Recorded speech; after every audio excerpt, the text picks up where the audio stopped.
Wife अगर ज्यादा पढ़ी लिखी हो तो क्या उसे मेंटेनेंस नहीं मिलेगा? कुछ इसी तरह का मामला आया था मध्य प्रदेश हाई कोर्ट में।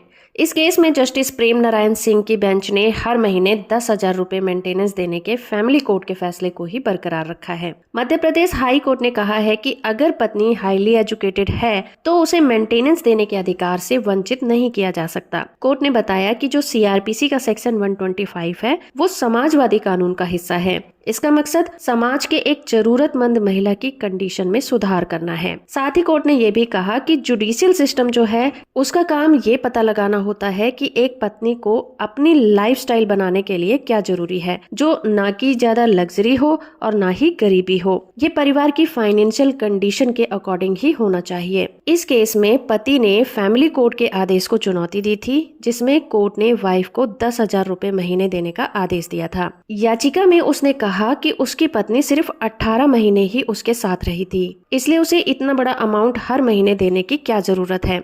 उसने कोर्ट को ये भी बताया कि उसकी वाइफ के पास MBA की डिग्री है और वो हर महीने 28,000 रुपए कमाती है, जबकि पति की इनकम सिर्फ 20,000 रुपए है। उन्होंने निहारिका घोष वर्सेस शंकर घोष के मामले में हाई कोर्ट के द्वारा दिए गए फैसले पर भरोसा जताया, जिसमें कि ऑनरेबल हाई कोर्ट ने कहा था कि एक वाइफ तब पति से मेंटेनेंस की हकदार नहीं रह जाती जब वो पति से ज्यादा कमाती हो। फिर कोर्ट ने ये भी कहा कि अगर वाइफ के पास हाई एजुकेशन डिग्री है तो ये सुनिश्चित नहीं किया जा सकता कि वो अपना मेंटेनेंस कर सकती है। और इस केस में पति ने वाइफ को बिना कारण ही छोड़ दिया था और मेंटेनेंस के लिए कोर्ट ने कल्याण डे चौधरी वर्सेस रीता डे चौधरी नंदी केस का हवाला दिया, जिसमें ये देखा गया कि पति की इनकम का 25% मेंटेनेंस में देना सही रहेगा। और यहाँ पर वाइफ पहले जॉब करती थी लेकिन अब वो बेरोजगार है और हस्बैंड की इनकम 40,000 रुपए से कम नहीं है। इसीलिए ट्रायल कोर्ट ने 10,000 रुपए मेंटेनेंस के फैसले को ही बरकरार रखा। वीडियो इन्फॉर्मेटिव है तो आप इसे लाइक, शेयर और चैनल को सब्सक्राइब करना बिल्कुल मत भूलिएगा।